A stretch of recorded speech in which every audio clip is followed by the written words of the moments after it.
Mr. Bettero. Thank you, Judge. Honestly, go fuck yourself, sir. You don't say that, okay? You don't lose a trial where a jury acquits someone and finds them overwhelmingly not guilty and say, I gave my sincere obligation to look into this, and I'm telling you all I saw when she's guilty. Again, respectfully, go fuck yourself. Is that a fair characterization of what you said, Your Honor?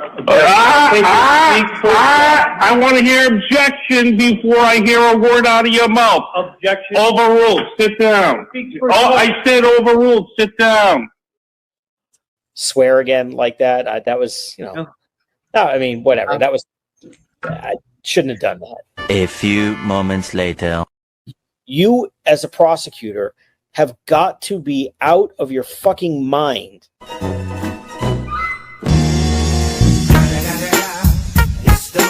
Nose. Dude, Jimmy, look at those ears. The ears don't bother me as much. No, I don't trust a man. I don't trust a man with a lobe like that. No, really, not a fucking chance. The mouth is butthole to me. Very thin, paper thin. The nose. Oh, the nose. The brows. Well, listen, I will tell you though, I kind of like a fucked up nose on a guy. I like a big old honker. I like a big nose. Big old nose. Give me that big bitch. You know? Yeah, like, I'm into it. Come over here, cluck cluck. Yeah. I see some chickens that went moving on up in my biz, cluck cluck. You gotta be with the kids, the kids, the kids, the kids, the kids, kids.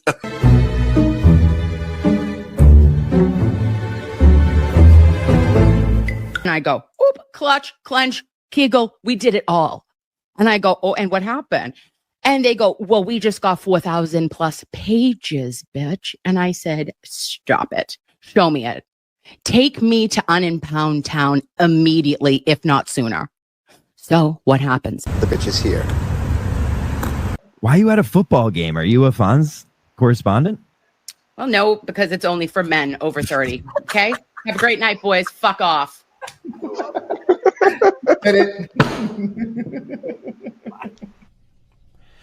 It's been 1 week since you looked at me. Hey, Blues Clues, motherfucker.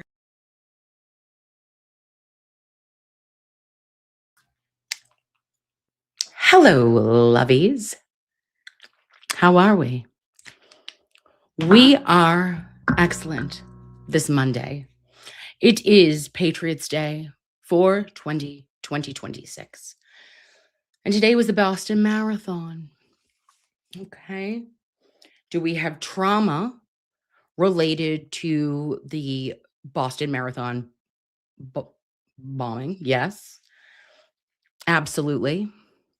Every time I go through Watertown, I think of that day. And I think it's somber for a lot of us. And, all my prayers to the families of those whose lives were lost that day, the nurses and the hospital staff that showed up and truly were like miracle workers. And to the community that rallied behind everyone and that still have a part in the meaning of community. And it's just incredible. I think that what happened will never be forgotten. And that is it. I remember exactly where I was. And I still get a little verklempt this many years later. Yeah. It was scary, Seabreeze. Oh, where is she? Oh, look, we're going to have to change this. See, we can't let me be in. There we go. It's a little better. So yeah, it was a scary day. And I think that we all still realistically have fear of it. Like this morning when I was watching Gene Levanchi, my guy. Okay, he's my guy. VB is really my guy, but Gene Levanchi, number 2. And he was talking about it. And I'm like, oh my gosh, it's like deja vu every single year. It is like, it's jarring. I'm going to stop sharing that for right now. Okay. Such a sad day. Oh, and Boston Sarah says, my brother is a bombing survivor As horrific as the day was, Boston Strong rose and united us all. I totally agree, babe. What am I doing? Can this go small? Or where am I? Let me go like this, maybe. Is that better? It really did. And Boston Strong forever. So, Cheryl with an S says, very scary. I have Boston Strong tattooed on your forearm. Babe, I love that. I love that about you. And hello, Kelly. Bustin' Justin's fridge acid. Listen to me. Why didn't you have your little wrenchy poo or your shield? I gave it to you again. But where did your shield go? I didn't touch it. The Lord giveth, the Lord taketh away, but not from you, Kelly. So I don't know who did that. Will there be an investigation? Possibly. Also, Levies, please look at the boom. We've got things happening. Okay? We have Tiny Mary. We have Tiny Jesus. I'm sorry. Do we have Tiny Punch? And Mama Orangutan? Yeah, we do. The boom is expanding. It's tiny people. Am I living my best life? Yes. Did I open this in a unhinged members only earlier? I sure did. Did somebody give me Wiglets and I got a second set? Do I have multiple sets of Punch and Orangamama? I do. Okay. So spread joy, spread love, and spread some punch. Someone's going to get punched. I'll tell you that. All right. And we're only talking about happy punches. Punch the monkeying. Although, would we like to punch some people in the nose?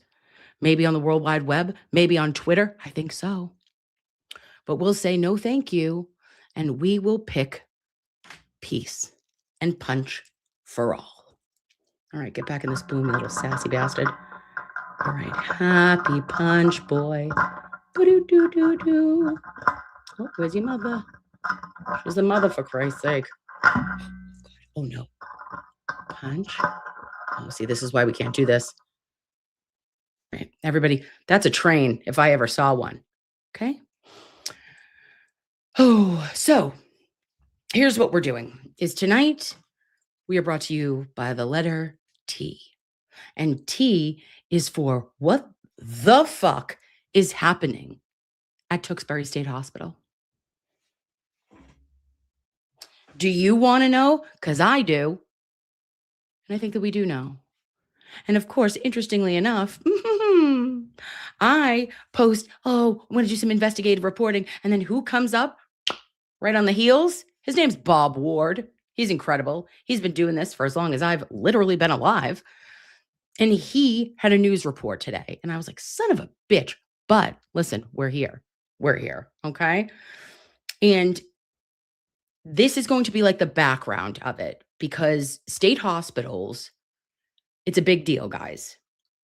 I think that you've heard me talk about previously, even with Mr. Betterow, definitely just on my own, talking about the Lindsay Clancy case, because Lindsay is at Tewksbury State Hospital.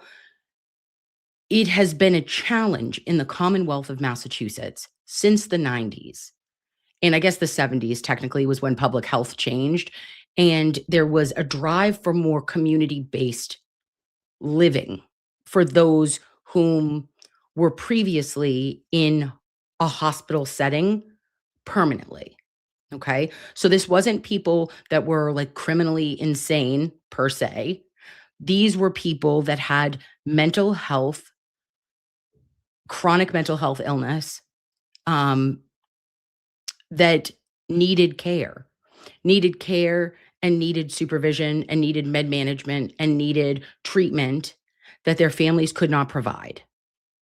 And although I think there was a swing up until probably the 1950s that was like, oh, geez, we're just putting anyone infirmed into a state hospital, which was like too much, right? That is a little too willy-nilly.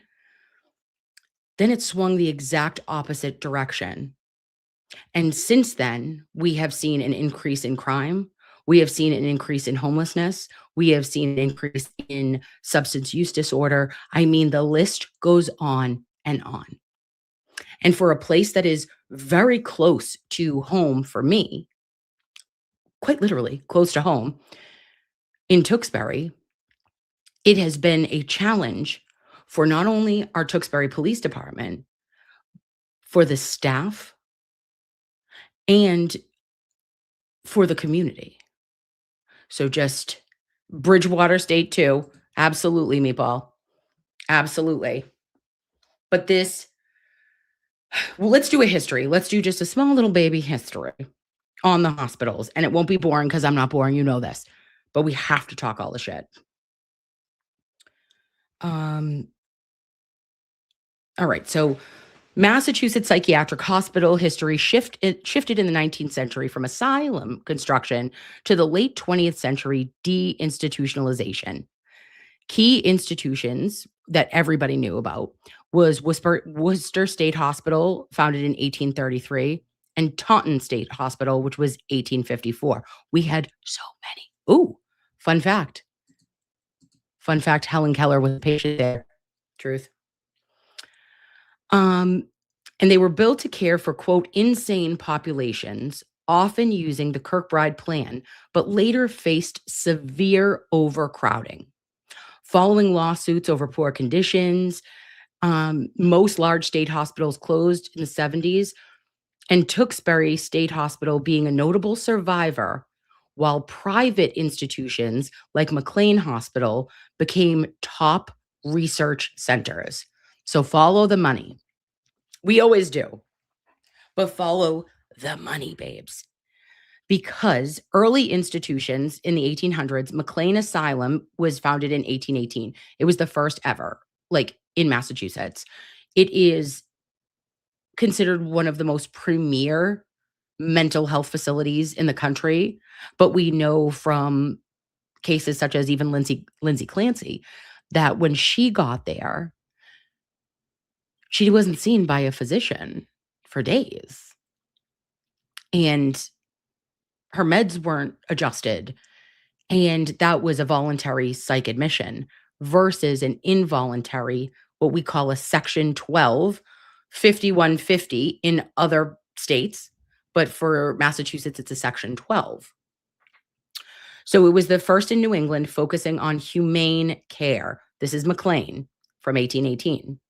The Commonwealth built Worcester State Hospital, and then expansion was to Medfield Insane Asylum in 1896, Foxborough State Hospital in 1889, and Metropolitan State Hospital was built in 1930.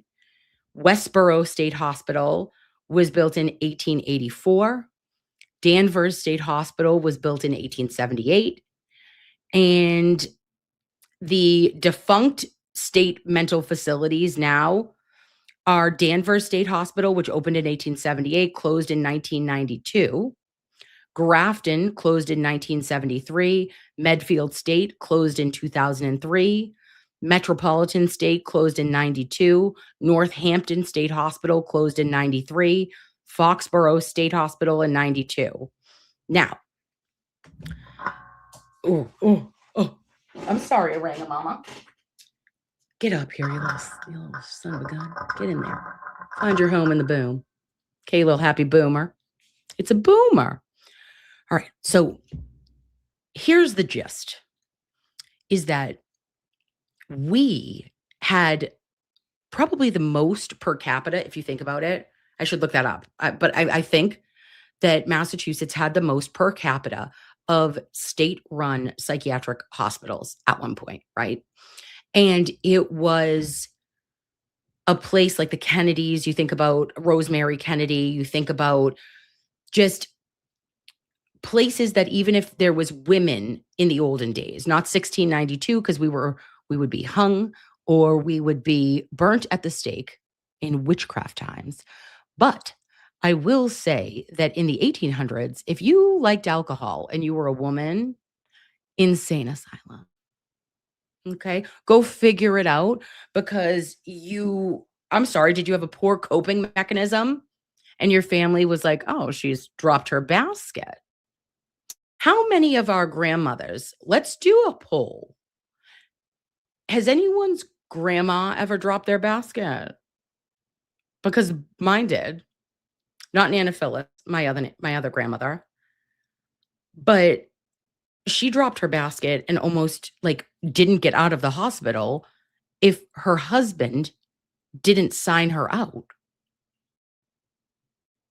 Like, what? Like they used to say, oh, you had a nervous breakdown, and you would like just go to a hospital. Bye.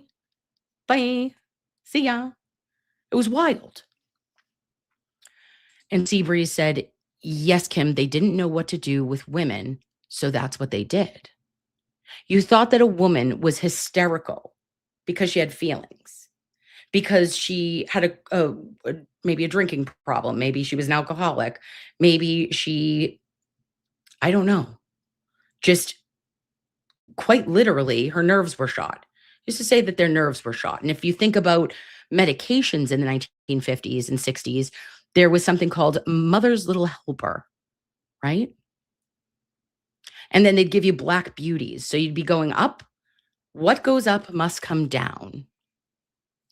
And I think that if you were expected to be perfect, or you were expected to sweep everything under the rug, no one got to the bottom of what was actually causing you harm.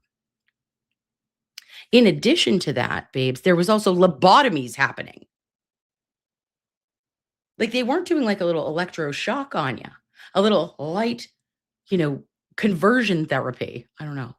No, let's lobotomize as a regular plan of care.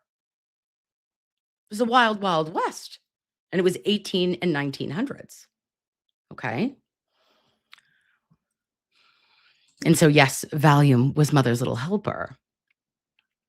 And Melissa says that her aunt actually had a nervous breakdown after her best friend was unalived. Well, let me tell you a little ditty about my family. My grandmother, on my father's side, she had a nervous breakdown after she found her sister, Octavia, unalived by her own hand in their house. She went upstairs and found that her sister had checked out. And so my grandmother absolutely was unable to cope with what that scene she walked into at 16 years old. And no one talked to her about it. So she, I think, pushed everything down and then was like, oh, no, can't do this. Not today. And she absolutely needed the help. But she was lucky that she was let out. And then there was another incident later in life with some familial things that she had another nervous breakdown.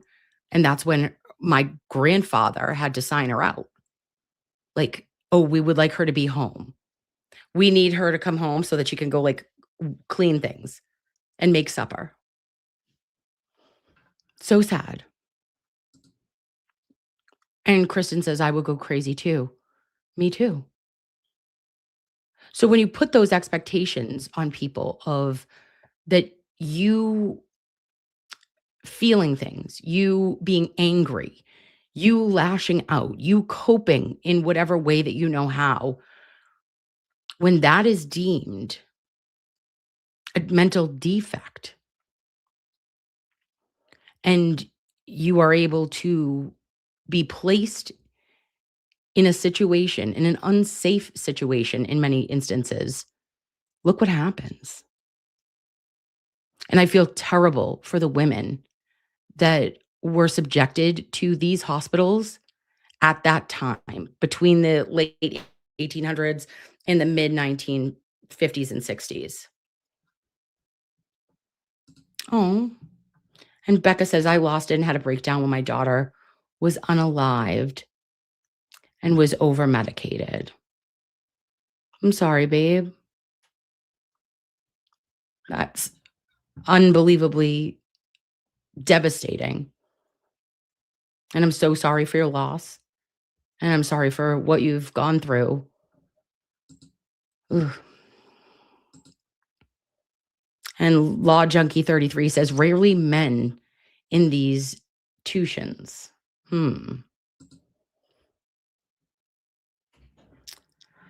so we are just going to think about, like, one of these things is not like the other. And when we look at Tewksbury State in particular, that's just the place I'm going to focus on because of what has happened and what's been in the news so far. And people that have reached out to me, nurses, other staff that have reached out and given their side of what they experience on a regular basis. It is something that needs to change. It needs to be absolutely overhauled. And this is run, Tewksbury State Hospital is run by Department of Public Health. And DPH in Massachusetts is overburdened for sure. We have DPH programs and group homes and hospitals and every other entity, day program that you can imagine. But Tewksbury State has 370 beds. And that's a huge facility. Per Tewksbury State Police, they get about 1,000 calls per year annually to Tewksbury State Hospital. They have their own police. And in April of this year, they had a change in policy, like quite literally this month, that they were one of 2 hospitals left, state hospitals, that was able to use pepper spray in violent encounters. They'd only done it 2 times since the 1990s, but because there was an incident in 2025 where there was a negative outcome, there was a call by Maura Healey and everyone else to, rescind the ability and the policy for use of pepper spray. And I just think, where is the disconnect here? Like, where is the disconnect that the police are not able to use pepper spray for a violent individual at a mental hospital?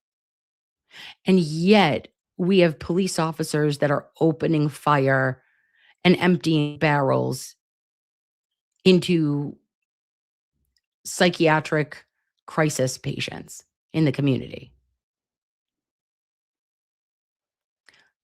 How does that make sense? Right? So a couple of years ago, the I team did an investigative report on Tewksbury State, and then it's only gotten worse since then. So let's watch this from WBZ, and then we'll talk more shit.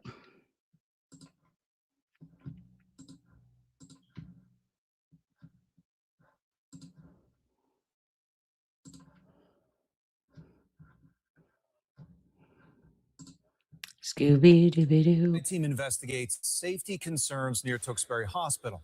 Police say they're called for patients walking away without permission from the facility that focuses largely on mental health. WBC's Christina Hager dug into the reports and spoke to the chief about what needs to change. This weekend at the Tewksbury Police Department, a call they've had many times before. We had an individual who walked away. He was court committed from the state hospital. Records obtained by the I-Team show nearly 3,000 calls here in the last 3 years, more than 25 for patients who went missing. All but 3 of the 29 that have just walked away have significant criminal histories and criminal records. It's a state-run hospital with a large mental health patient population. Tewksbury murder suspect Lindsay Clancy among those currently here. It has its own campus police, but Tewksbury police say they're here so often, it shouldn't be surprising that we saw their cruisers when we happened to drive through unannounced last month. According to this weekend's police report, the man who escaped Saturday had a record including attempted armed robbery, assault and battery, and carrying a dangerous weapon. After someone spotted him at this farm stand, he later turned up near a cemetery close to the hospital. So we usually have all of our kids go in the house immediately.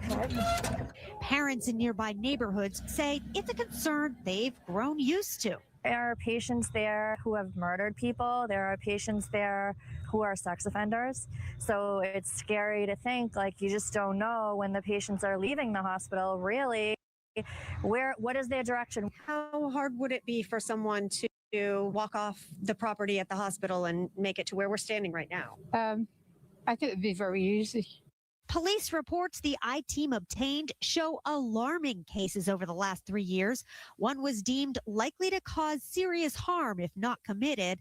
Another scaled the fence. One patient who had recently beat the crap out of staff, then when he was located, stated he wanted a bullet in his head.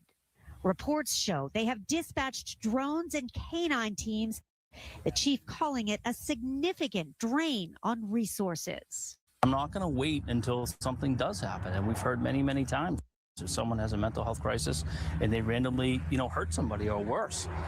The Tewksbury police chief says he has been pleading with state officials for years asking for security help. And we just got some new information from the State Department of Public Health. They have added 19 new security cameras here. And now the CEO says they're hiring a consultant to review policies that balance patients' rights with the safety of the staff and the community. For the I-team, Christina Hager, WBZ News. Okay. Where are you, Christina? Oh. What are we doing? Okay. My started playing music here, babes. So listen.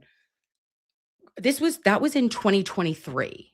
And so, let's placate everyone and say we have 17 new cameras. 17 new cameras. So everyone shut up. Stop asking questions. Don't make it weird. And things only get worse. They only get worse. Now listen to this. We're going to back out of this one. Nope, get out of there too. Hold on, babes. Okay. Now, this was Bob Ward today.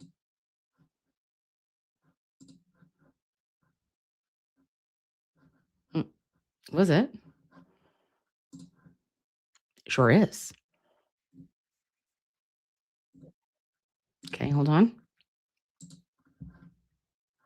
Okay, ready? Your mark, get set. Under investigation at Tewksbury State Hospital. Boston 25 News reporter Bob Ward was following one incident this morning when he got word that there was another. Two incidences today. This was an unprovoked attack, and it took place when a mental health worker who noticed the patient acting erratically approached and tried to help. Police and the nurses union saying this incident is raising concern about safety at Tewksbury Hospital. At Tewksbury Hospital, for the third time in less than a week, staffers are dealing with issues of violence. Friday morning, police say a staffer was assaulted in an unprovoked attack. Police say a patient with a history of violence punched a staffer twice in the face. On Thursday, police say a patient smashed this window before barricading herself into a bathroom. Those two incidents just days after this man, who was visiting his brother at the hospital, was charged with threatening staff and pushing a chair into a pregnant nurse. Police and union officials say all of this happening shortly after hospital policies changed, which banned hospital security from using defensive weapons like handcuffs, pepper spray, or collapsible batons. There's an epidemic of violence at this facility. Ryan Wilkins is a Tewksbury Hospital nurse and a union official. He tells me the nurses union is calling for an emergency meeting between state leaders and frontline workers, but it's falling on deaf ears. We largely feel that we've been left out to dry here. It's disheartening, it's disappointing, and it's scary altogether. State officials insist they are keeping the lines of communication open, adding that until recently, Tewksbury Hospital was the only state facility that still allowed security staff to use defensive weapons. In a statement, the Office of Health and Human Services said, "The safety of patients, staff, and the Tewksbury community is our top priority. We appreciate our partnership and ongoing discussions with town officials, Tewksbury State Hospital leaders, and unions to make sure staff have an appropriate range of tools available to keep themselves and others safe." The patient involved in this most recent incident will be charged with assault and battery on a healthcare worker. The patient will be summoned to court. Now, in a statement, the Tewksbury police chief said the Executive Office of Public Safety and Security is reviewing what happened. I'm Bob Ward for your local station, Boston 25 News. Thank you, Bob Ward. Okay. So, yeah, nobody is going to want to work there. Kristen, you're 100% right. Also, what's the hazard pay? Where is the hazard pay? Because I'm going to tell you right now, it is completely and utterly unacceptable that when you are walking in as a healthcare provider to an emergency room, to a psychiatric facility, to a skilled nursing facility, anywhere, that you should fear for your life. Like, hey, police officers, every day that they leave the house, they say a prayer, they say something to a higher power. Hey, as I leave this door, please God, get me home. Firefighters, same thing, backdraft, think of it all.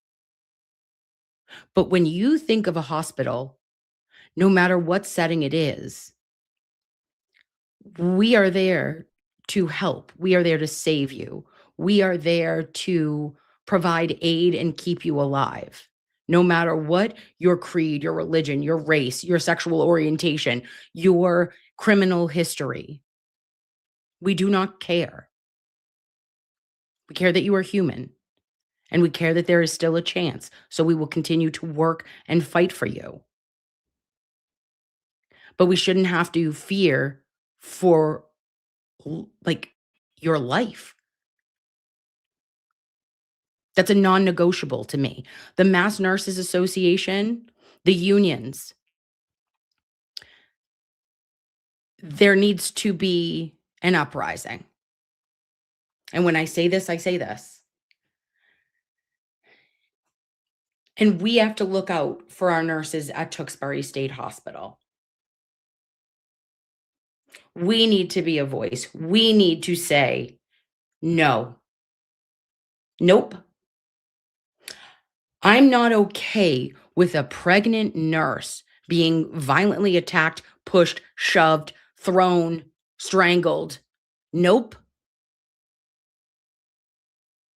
I'm not okay with it. And the fact that one of two hospitals left was with security teams still in place, their ability to defend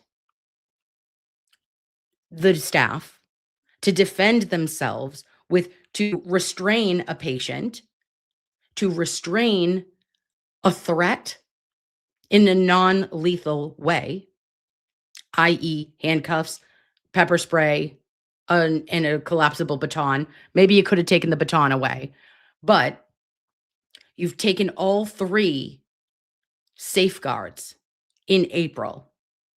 And since then, that happened on April 9th. Since then, there has been an incident every single day. 2 some days. Violent incidences. It's not okay.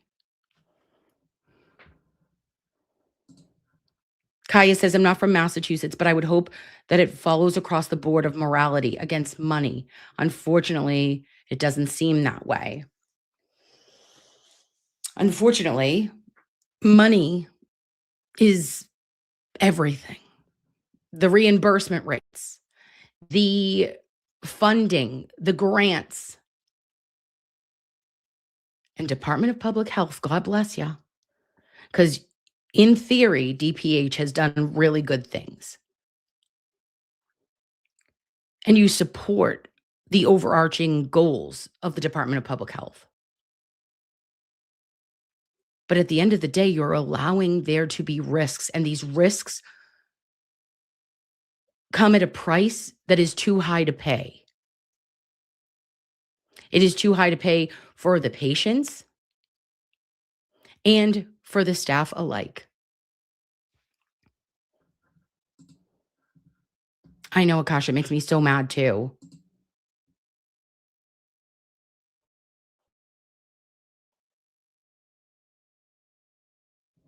I'm going to share this one. It's just a Reese.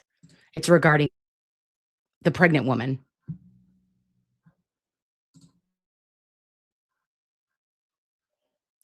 We're going to share this tab instead. Okay.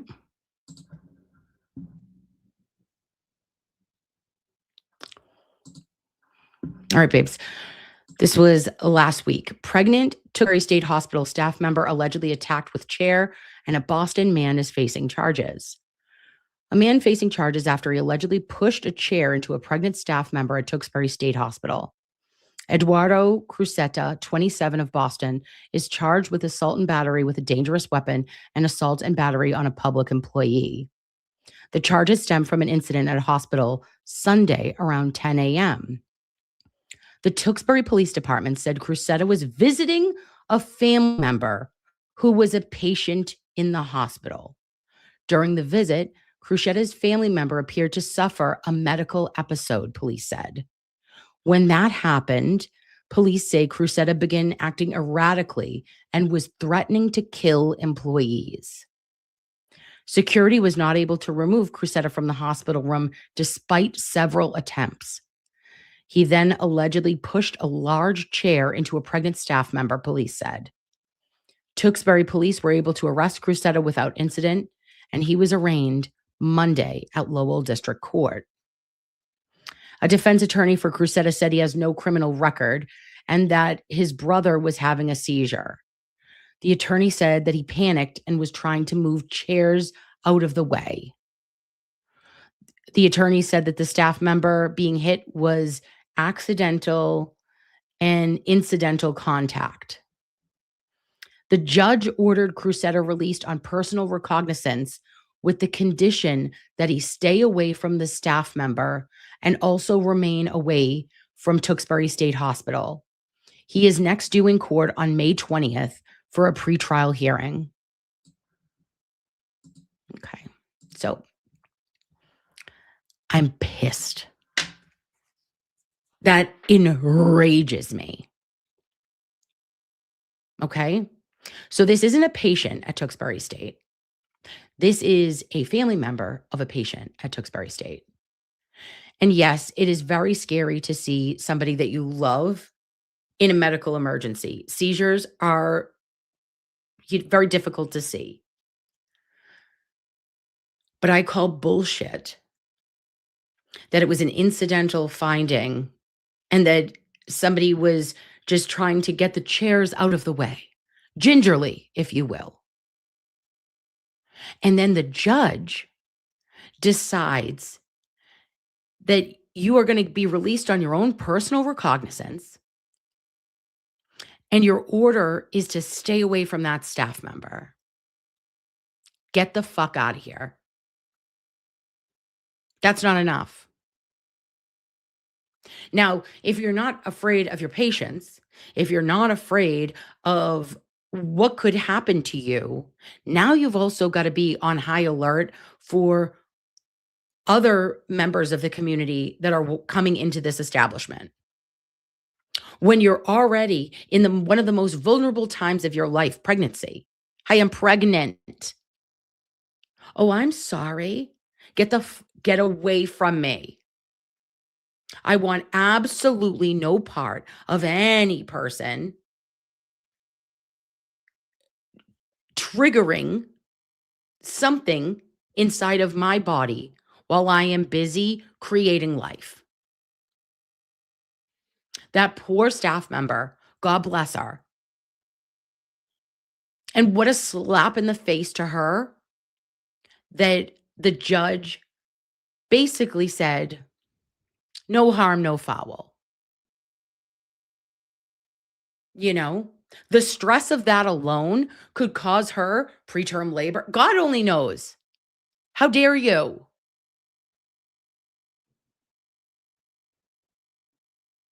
And like, and I'm biting my tongue here, babes, but there is a lot that will be said. The I-Team also reported this month, however, that Massachusetts Department of Health followed through on its controversial plan to take away pepper spray and non-lethal restraints from public safety officers. One registered nurse at the facility called the decision incredibly unsafe and dangerous. Representative David Robertson of Tewksbury told the I-Team that he is frustrated by the change and hopeful that the state will reverse course. Yeah, let's fucking hope. Next, latest attack at facility, police say. Now, this was just a day ago. Christina Rex did this bad, Larry, okay? Let me move myself small. Sorry, babes. Okay. A mental health worker was attacked at Tewksbury State Hospital Friday morning in the latest series of assaults there, according to police. Tewksbury Police Chief Ryan Columbus, who I have reached out to and hope to interview, said officers were called in to help other staff members who was violently assaulted in an unprovoked attack inside the hospital. The adult male patient, whom Columbus says has an extensive violent criminal history, is being charged with assault and battery on a healthcare worker. A preliminary investigation determined that the patient went up to the nurse's station and was acting erratically, Columbus said. When one of the mental health workers approached him, the patient stood in a fighting position and struck the employee in the face twice. This is the third incident at the hospital since the state's Department of Public Health decided to take away non-lethal restraints and pepper gel from the hospital's security staff. It's not clear yet if that was a factor in Friday's attack. We don't go to work every day looking to be concerned for our safety, Tewksbury State nurse Ryan Wilkins said. Wilkins said that he and his coworkers are thinking about leaving their jobs after the violent incident. It's heartbreaking to see what's going on right now because we are going to lose some really good people, Wilkins said. The police chief, the town select board, and hospital staff have condemned the decision and asked the state to reverse course. Tewksbury State Hospital is a state-run facility with a large mental health patient population. And in 2023, the I-Team Investigate, we watched that earlier, that Tewksbury police respond to about 1,000 calls a year at the hospital, with an uptick this year, babes. Following the report, there were major changes. The hospital's public safety officers were trained to use pepper gel, batons, handcuffs, and then now they have followed through on a controversial plan on April 2nd and took that equipment away from hospital security officers. In a notice to staff in the hospital, the state said, quote, "It's working to balance security and protection with healing and therapy." The safety of patients, staff, and the Tewksbury community is our top priority, a spokesman for the Executive Office of Health and Human Services said in a statement. We appreciate our partnership and ongoing discussions with town officials, Tewksbury State Hospital leaders, and unions to make sure the staff have appropriate range of tools available to make themselves and others safe.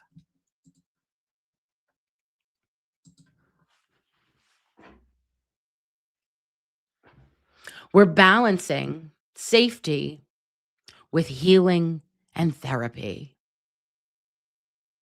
Fuck off. Sorry.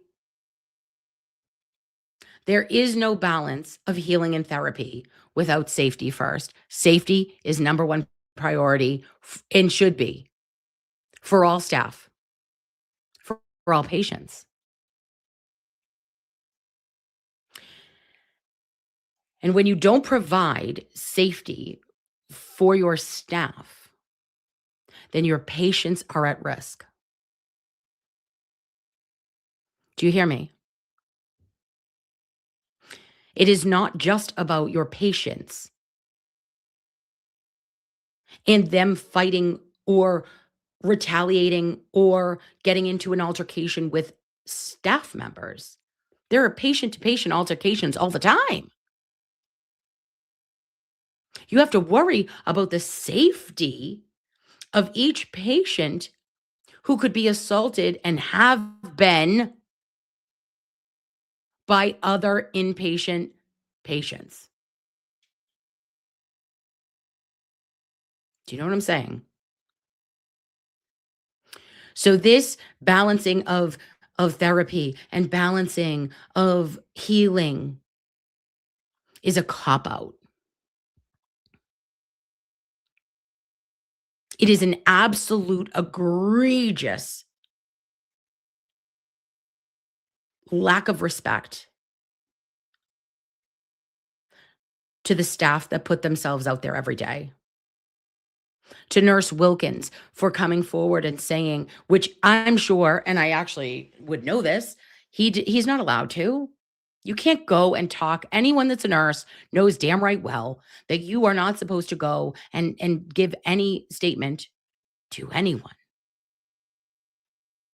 HR does that. HR has a PR team, and you sign something that says, I will not give a statement to any media outlet, no matter what. Good for you, Nurse Wilkins. Good for you for standing up for your other nurses and saying, we are going to lose so many. And do those nurses, lovies, have a class action lawsuit? Probably. Oh, probably, because let's be perfectly clear, your fucking ratio at that hospital is absurd. And everyone knows it. Everyone knows that at a SNF, everyone knows that at a psych hospital, whatever your safe patient ratio is, you're 2xing it. Those are guidelines. Those are recommendations. They are not mandated. And you know that the administration team is saying, oh, well, forget listen, we don't want to have to pay for agency nursing. And we're going to just do with what we will. So you're working short-staffed anyway. You're in a high-stress environment. And now you are on the heels of knowing that 3 out of the last 5 business days, there have been attacks on staff in your facility. You don't think that this news, that all patients that are psych patients watch television. They all watch the news.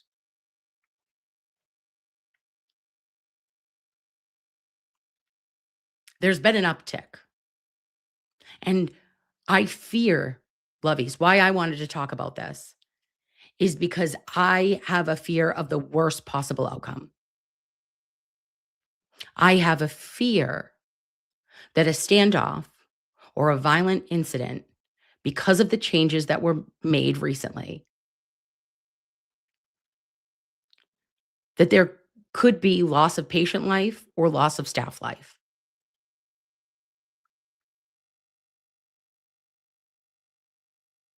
Or maimed, somebody maimed.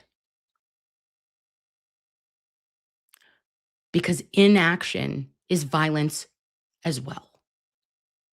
And when you are inactive in this, And when you're just giving mouthpiece, like mouth service, and you're saying, oh, whatever, you know, Maura Healey is like, yes, yes.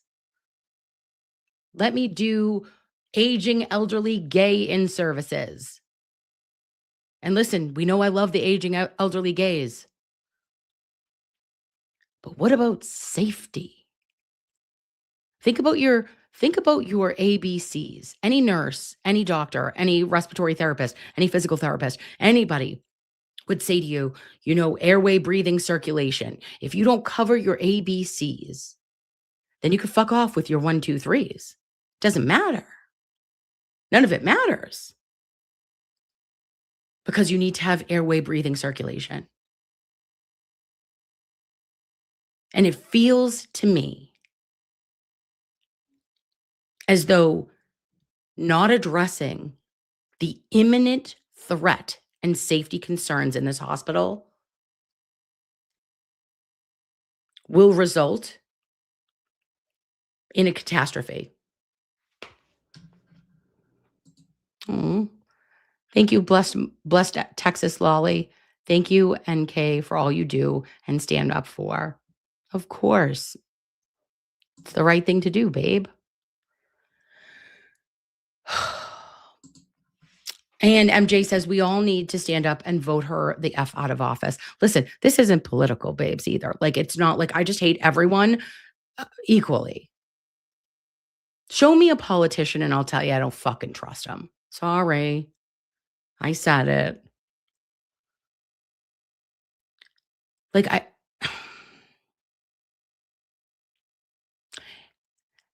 it's so disappointing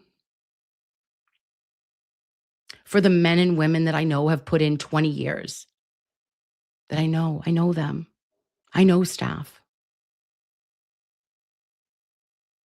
And that they're on the verge of, when they get their, 20 years, if you work in Massachusetts, if you work at a state hospital for 20 years, bye, I'm retiring, get me the fuck out. You're right there. You're on the cusp and you're scared every day. You're afraid. And like I said, Lovies, it's not just about the staff themselves being worried for themselves. Yes, they are. Yeah, they're panicked. But think about violent criminals, the criminally insane that are there, right? And then think about, Jane Doe, who is in there because she had, triggering. I'm going to say something triggering, Lovies. Like she had a self-checkout attempt and she's just suffering from depression. And maybe she had like an SA at some point in the last 5 years. And she's just trying to go through all these things emotionally. And then you have this violent, criminally insane individual that could hurt Jane Doe, along with Nurse X.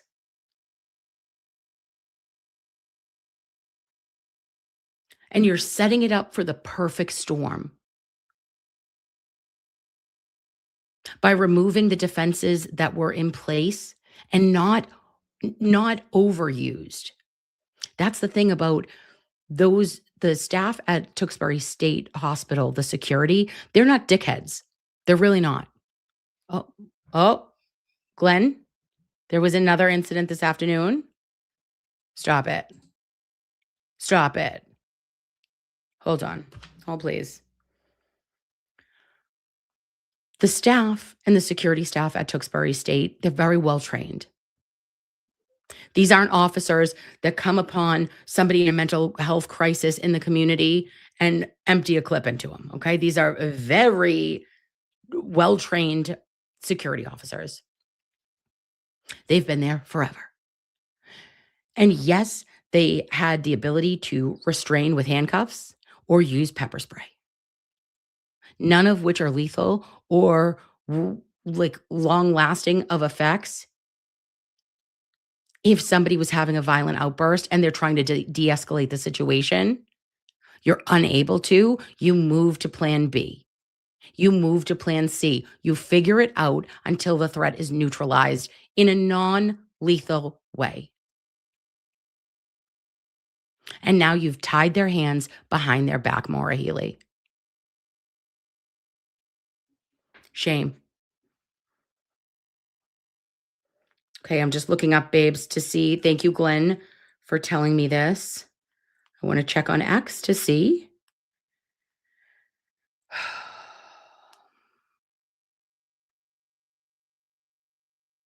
I always go to Tewksbury Police. Oh. An hour ago. Tewksbury Police Department responds to an incident at Tewksbury State Hospital. Patient charged with assault with a dangerous weapon. Oh my fucking Christ. Oh, please, babes, let me pull this up.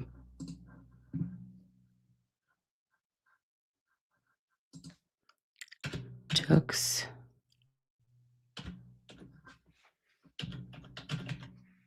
Police. Oh.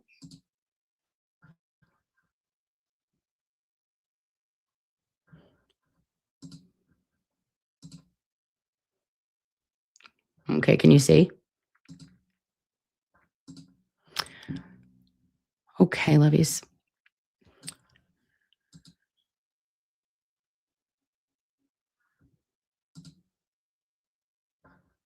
Oh, just kidding.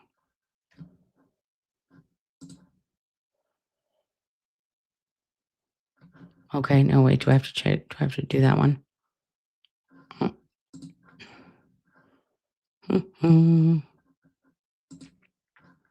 Okay.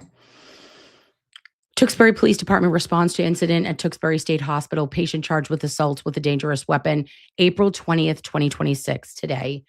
Tewksbury police arrested and charged the patient at Tewksbury State Hospital with assault with a dangerous weapon as a result of an altercation on Monday. At approximately 2:05 p.m., Tewksbury police were called to the Nichols building on the hospital campus to report of an assault.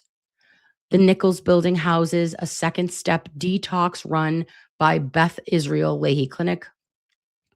Offices conducted a preliminary investigation which determined a 45-year-old patient assaulted another patient with a sharp object after accusing him of stealing. Staff separated the men before police arrived, and the 45-year-old will be arraigned on Tuesday in Lowell District Court.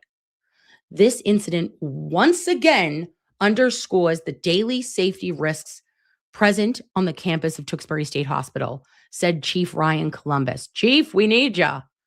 The individual involved reportedly has 129 entries on their criminal record.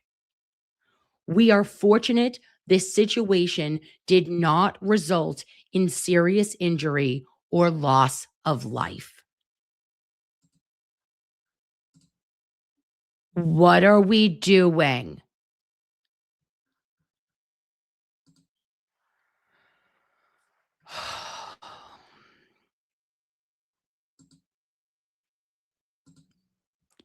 Yeah, Meatball, he used a shank.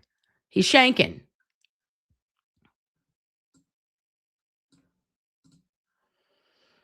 And Blomenonrin says, when there's a dangerous patient, our hospital pays for police to babysit until a patient is dischargeable.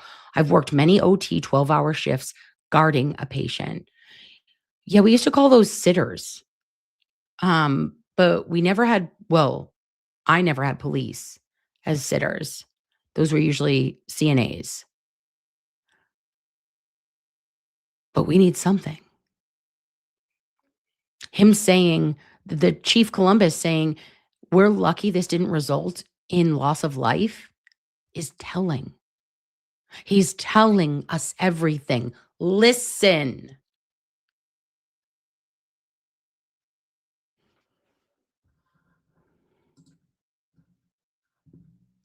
Oh, Chinatown was a sitter. And JC and NJ says, I wonder what the weapon was. They either didn't do a good job searching them or he made something into a weapon. I've heard of someone breaking a safety tray and stabbing a nurse in the neck. Oh. Yeah, it was clearly like a homemade because I know specifically. Hello, my Canadian bloomin' onion. I know that's not your name, but babe, that's what I've said. And now you shall be the bloomin' onion, the bloomin' Canadian onion. And Hotel Delta says it's a vicious circle. Courts won't hold them accountable. No. No. But 129 incidences, you got 129 fucking entries on your rap sheet. I'm woo, woo. And he's not even in the hospital part. Where he is the detox. So then you think to yourself, hold on one second, Levies, I got a cough.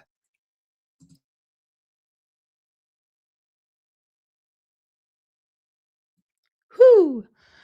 So either you're going to think, is this someone who is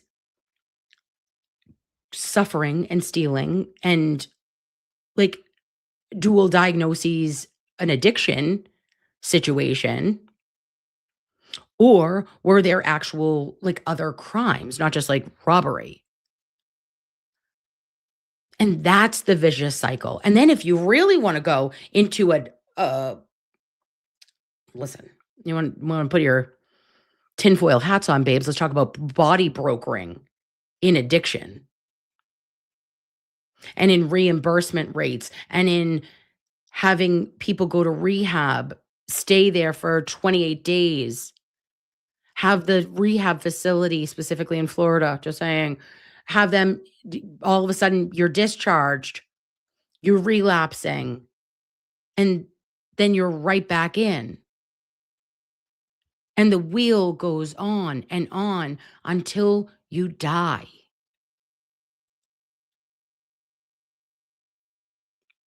They're literally getting reimbursement for people until they bury them. And it should never be that. This is where I say, oh, God forgive me. Like it's hard to still do it because it's all money. It's all what you can get paid. It's all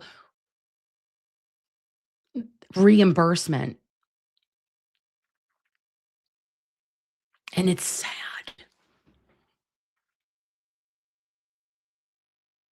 And you see your colleagues or you see your friends and people you know that are going through it and are suffering from patient altercations. And then there's no debrief. And then you're right back at work. You know, when I have unfortunately found expired patients in my career. Like, if somebody didn't answer the door and then I called a wellness check and I know that something's wrong because that patient always answered the door for me, and to find them unalived in their home, it does something to you fundamentally. You don't forget. And that fear that you have when you are walking through a door and maybe a week before you were assaulted by somebody. And what are you doing for your nurses? How are you making sure they're okay? I don't know.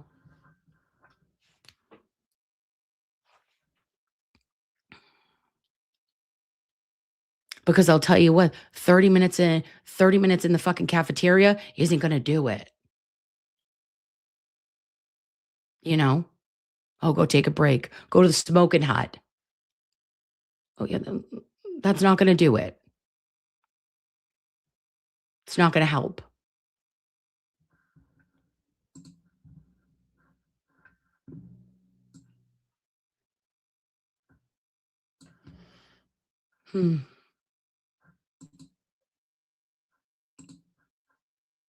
And then what else did they say on, I'm just looking on Twitter, babes. Was there anything else? Go back. They said there was a second today. Look at this. Okay.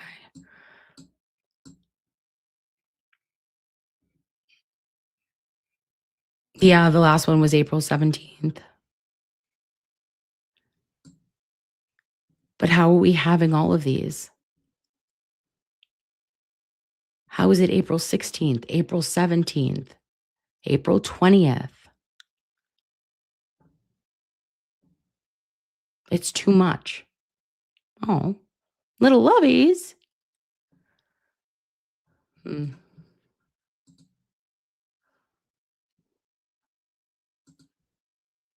Sheila says, we used to use the buddy system, and in high risk levels, we had security with us.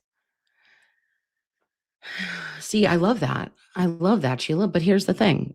We're not able to have the buddy system when our staffing is in skeleton crew, you know?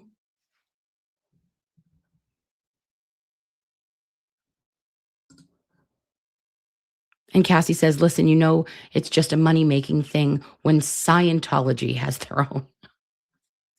Oh.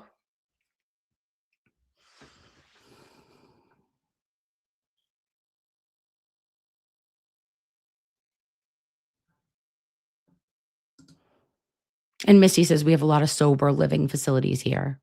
Mm-hmm. Ms. Nancy says, bring back team nursing. I'm about that life. I'll tell you that. I am about that life for team nursing. I feel as though something needs to give. We have to get back to fundamentals, because if we don't, there will be negative outcomes. I pray that I get a call back from the chief of police in Tewksbury. I know someone who knows him. And he seems to be ringing the alarm from the rooftops. He's telling everybody that will listen, help, help. But his hands are tied.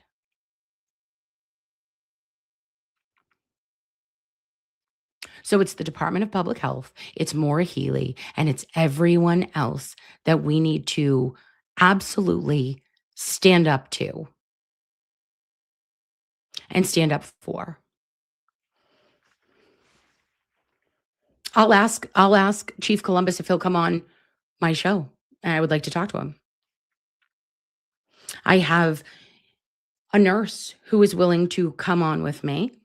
I don't know if she'd be able to show her face, but a nurse that is willing to come on with me, and we're going to go into examples of this, babes. Tonight was an overview. Tonight was a eye opener of what is happening. And it is all related. Do you get it?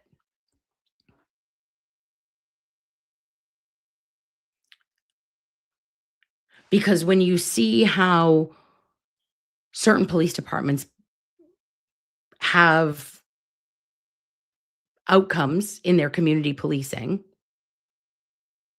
and then you see substance use disorder, schizophrenia, bipolar, manic episodes resulting in prison and or psych hospitalization stays,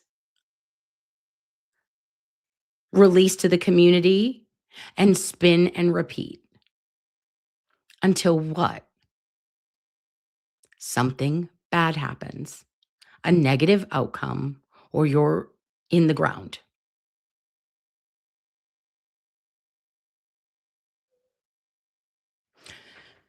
There have been things that have been alleged that have gone on in state hospitals that would make your skin crawl. These are what we know about. These are what have been reported on widely. But you know that there have been patients that are not deemed competent, right? Not alert and oriented ×3, unable to make their own decisions. that have been impregnated. I'm not saying at Tewksbury State. I'm just saying in state care. There have been children that women and mothers that went into the hospital had their babies, and there's no record of babies. But she was pregnant when she went in the hospital.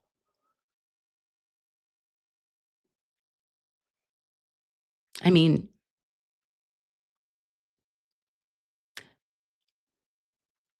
up until the 70s, you know, they would quite literally chemically castrate you, like sterilize you. Because they thought the people that had nervous breakdowns should not be procreating. I mean, the list goes on and on. It's 2026. Let's see what's going on behind the velvet rope. Let's find out who the fuck the wizard is.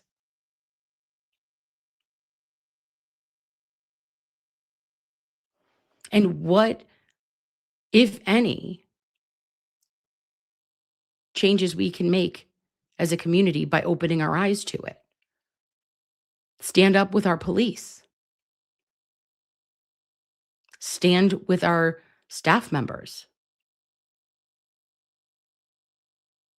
And say, oh, wow, these are state-run hospitals. These are taxpayer-run. Okay. Transparency. Appropriate ratios. Overturn the non-lethal de-escalation tactics immediately. And if you don't, we're voting you out.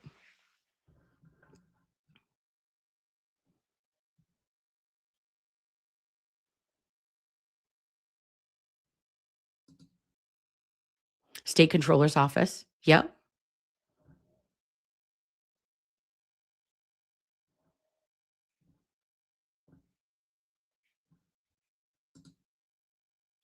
Robert Brooks' story was so heartbreaking. Who's Robert Brooks? Do I know him?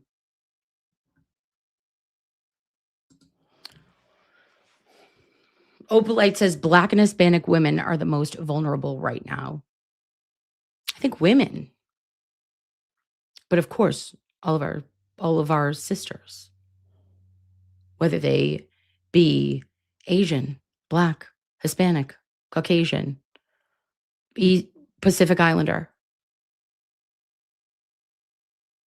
I feel like women are the most vulnerable.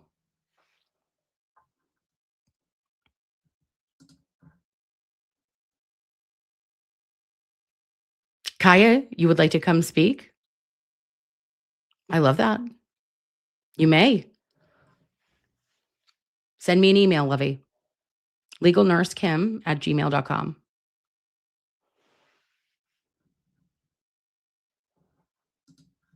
And Denise says, when we list our state representative in Tewksbury, things in Tewksbury State Hospital went downhill. Oh, really?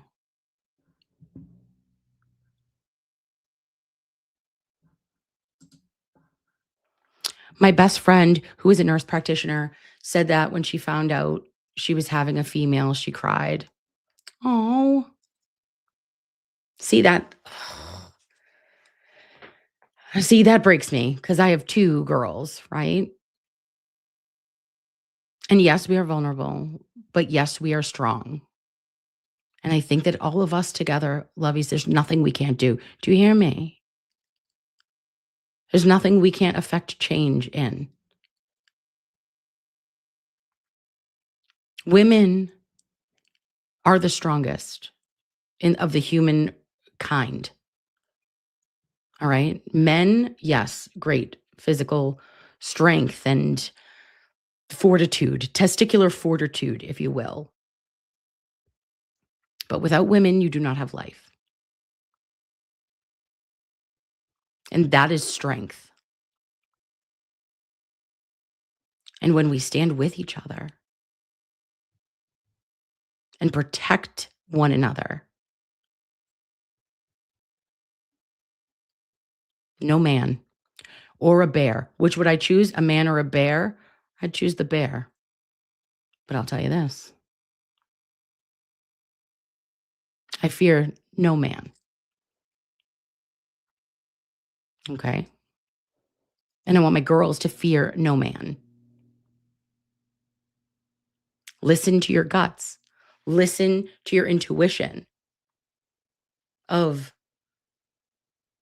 when something's off that we didn't listen when we were young, right? Or you felt pressured or peer or whatever norms were there. Reminder that we are powerful and that we have an ability to be strong and to be smart and to be stealth-like. And we could achieve anything. I don't want the girls of our next generations to not have that power. But I feel like they're finding it maybe more than even we had. I found my voice around 39. My girls have it about 15 and 16, right? I'm like, Jesus, God, tone it down. You are going to be a leader, but it's making me also, I'm trying to lead right now. Okay, can I lead this house? And they're like, yeah, well, let me tell you exactly what I think about that. I'm like, ooh. Meatball Morrissey Sketty Stain, my very tall mother, says, unfortunately, they'll do the same thing that they do with BPD when something happens in Boston. They'll give them partners for a week, announce it in a press release 1 week later, and then they're back to a one-man patrol. Ain't that the truth? Ain't that the truth? So here's the thing. To anyone who works at Tewksbury State, or is Tewksbury State adjacent, or at Bridgewater State, wherever, at any state hospital that you are, if you want to reach out to me, legalnursekim@gmail.com. I won't say your name. I won't do anything of that magnitude. But if you can keep an open line of communication, let me know what's going on. You be our eyes, and we can talk about it. And if there is that slide back, then we keep making it publicer. Because it is for the safety of the community. It is not just for what goes on inside that hospital. It is for everything around it. And those public health policies and procedures need to be, someone's got to do checks and balances. Because I'll tell you this, it isn't anyone in administration. They're not doing it. The Mass Nurses Association is going to try their damnedest to get an outcome that is safe for patients and for staff. But they can only go so far. So it takes little assholes like me on the internet that have a big mouth and that want to see more of the right thing done. And what is done in the dark will always come to light. That's my say.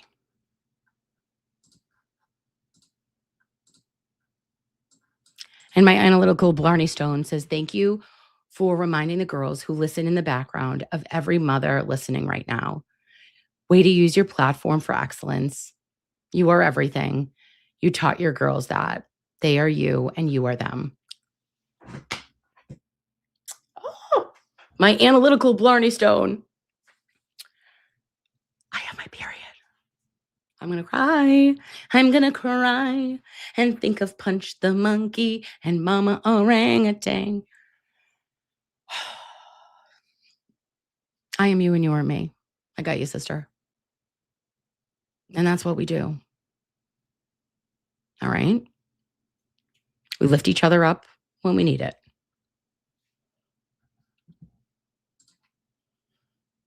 All right, babes, that was the intro. The intro to Tewksbury State. Giddy up. It's going to be a bumpy ride. But get ready. It's a weekly series. Next week, do I have a guest? Yes. Shut up. I hope so. So Tough Tiff, thank you for becoming a consensual member at Nurse Kim's house. And to Kimberly and Gio for also consensually joining my home. Why, thank you. To Jerry Joe, lives here now. And to my Kristen, thank you for covering this. Everyone deserves to feel safe. Absolutely, babe. And to my Dr. Jen is Toxic, who I think was a member at my house, and now she's back and she's a doctor, and her name is Jen. And to Blessed Texas Lolly, thank you again for being a member at my house for 3 months. I appreciate you, babe. And to my Bloomin' Canadian Onion, thank you for becoming a YouTube member. And Cats for Chrissy said, I sent you a guy who is doing research on this to your ex account. All right, Cats for Chrissy. Do I look in my messages on X? No. Will I try to look for Cats for Chrissy? Yes, I'll give it a whirl. But I don't know if I can find it. If not, could you do me a solid and send it to legalnursekim@gmail.com? And I promise I'll look at it there. And to Rhonda Hink, 69 says, love you, NK. I love you. Thank you for being a member at my house for 5 months. And I hope you are healing well, Queen. All right. Take your time. Do your physical therapy as ordered. And be the smartest and the prettiest that you are. All right, babes. That's it. Class is over. You're incredible. Be good to yourselves. Be good to each other. Will I see you for a Talk Shit Tuesday? No, that's crazy. We can't do 4 days in a row. But if you want me to, maybe we could. All right. Look at my hair. Does she look blonde? Kayla gave me some highlights. Do. Gotta love your cousin Kayla. All right. On your mark, get set. It's time to go. Go eat some Oreos. It's still Thickum season. Shut up. We'll be skinny in the summer. All right. Love your faces. Talk to you soon. Bye. Fat. If ain't got your ass getting fat. Bitch, you grown. That ain't business. I see your ass up on the stairmaster. Bitch, got it on level 2. Bitch, go fast. Girl, I ain't gonna lie. I tell you how I feel. Bitch, you handcuff your big ass to the treadmill. You wanna work out now. Cause you know it's getting hot. And your big ass finna pop all the bottle off the top. Got it right, chicks, some tight shit in the zone. See your ass with some tight shit. We like shit.